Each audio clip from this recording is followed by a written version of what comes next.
हम्म।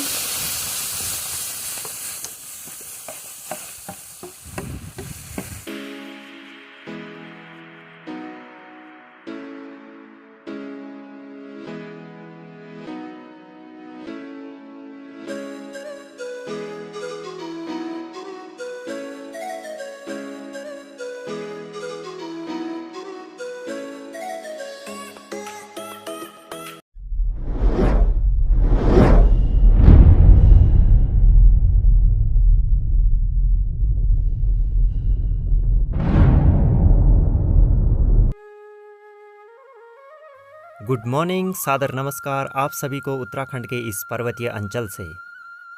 आजकल उत्तराखंड के पर्वतीय भागों में खूब कामकाज हो रहा है। कोई मिर्चों की निराई गुड़ाई कर रहा है तो कोई झंगोरे की गुड़ाई कर रहा है। पहाड़ों की इन खूबसूरत वादियों में बारिश भी इस बार ज़बरदस्त हो रही है। इस बारिश के कारण जहां एक ओर मौसम काफ़ी अच्छा और सुहावना हो रखा है, वहीं दूसरी ओर खेती के काम में इस बारिश ने थोड़ी बहुत परेशानियां भी बढ़ा दी हैं। मंडुए की बुताई के समय कभी भी इतनी खरपतवार खेतों में नहीं पाई जाती थी, लेकिन बारिश के कारण इस बार खेतों में खरपतवार, जिसे कि हम कहते हैं मलछू या मरचा, तो बहुत मात्रा में खेतों में उग रखा है। तो पहले इसकी सफाई और उसके बाद होगी मंडुए की बुताई।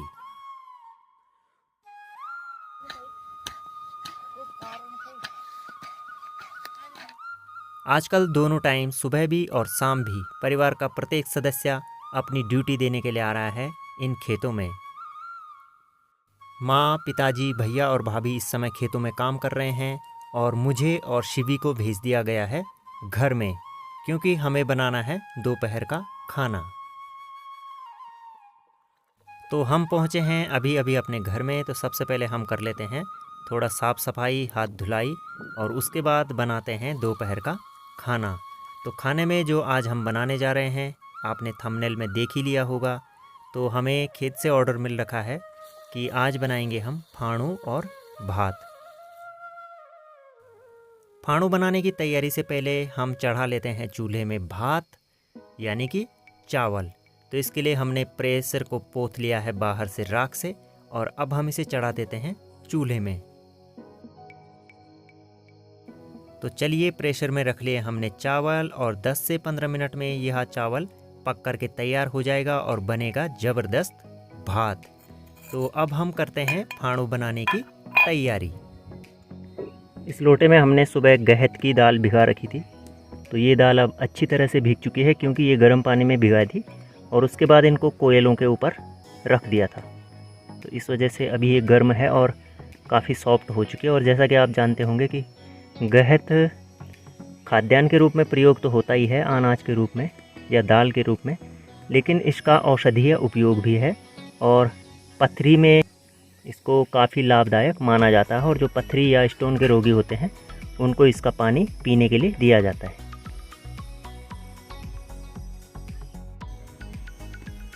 तो गहत का फाणू बनाने के लिए अभी हम इनको पीसेंगे सिलवट्टे में।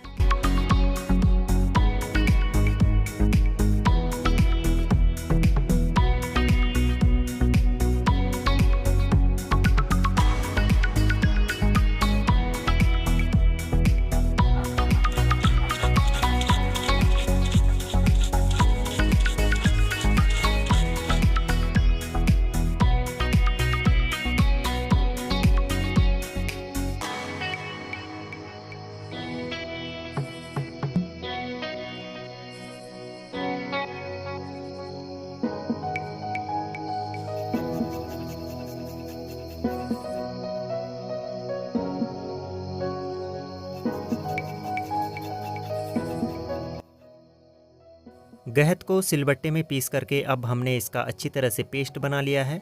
और अब हम इसमें मिलाएंगे मिर्च, मसाले, हल्दी और अन्य मसाले।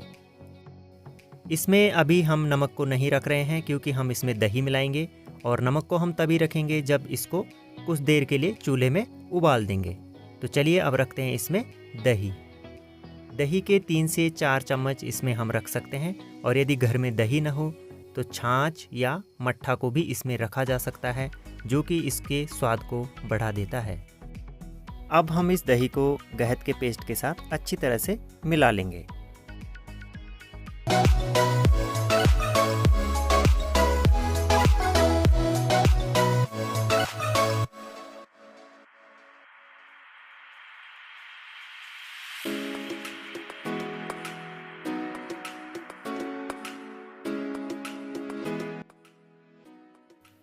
अगर आपके पास लोहे की कढ़ाई उपलब्ध हो तो लोहे की कढ़ाई में बनाएं, क्योंकि लोहे की कढ़ाई में बना हुआ खाना काफ़ी स्वादिष्ट होता है। तो हम यहाँ पर बना रहे हैं इस एल्युमिनियम की कढ़ाई में, तो इसको हम करेंगे चूल्हे में प्रयोग। तो इसके लिए पहले हम इसके बाहर से गीली राख लगाते हैं और उसके बाद ऊपर से डाल देते हैं सूखी राख, जिससे कि कढ़ाई आग में काली न होने पाए। चूल्हे की धीमी आंच में कढ़ाई धीरे धीरे गर्म हो रही है और अब हम इसमें डालते हैं घर्या घी, अर्थात घर का बना हुआ घी। तेज आंच के कारण कढ़ाई बहुत जल्दी गर्म हो चुकी है और अब हम इसमें डालेंगे तड़का।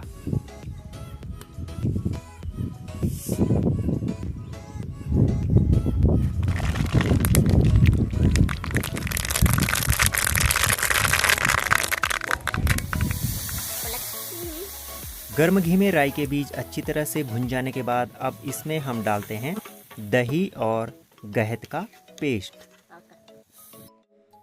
मिर्च और मसाले हम इस पेस्ट में पहले ही मिला चुके हैं, इसलिए अब उनको डालने की आवश्यकता नहीं है। केवल एक चीज़ बची है और वह है नमक। तो नमक को हम तब डालेंगे जब ये अच्छी तरह से उबल जाएगा। अभी यह पेस्ट कच्चा है इसलिए पतला दिखाई दे रहा है, लेकिन जब यह अच्छी तरह से उबल जाता है और पक जाता है उसके बाद यह पेस्ट गाढ़ा होने लगता है। कुछ समय के अंतराल पर करछी के माध्यम से इस पेस्ट को हिलाते रहें, क्योंकि कढ़ाई अधिक गर्म होने के कारण यह उसकी तली में चिपक जाता है। पहाड़ी दाल गहत के द्वारा बनाया गया यह फाणू अब अच्छी तरह से उबलना शुरू हो गया है। तो चलिए अब हम इसमें मिला देते हैं स्वादानुसार नमक। 10 से 15 मिनट धीमी आंच में पकने के बाद यह रेसिपी अच्छी तरह से तैयार हो जाएगी।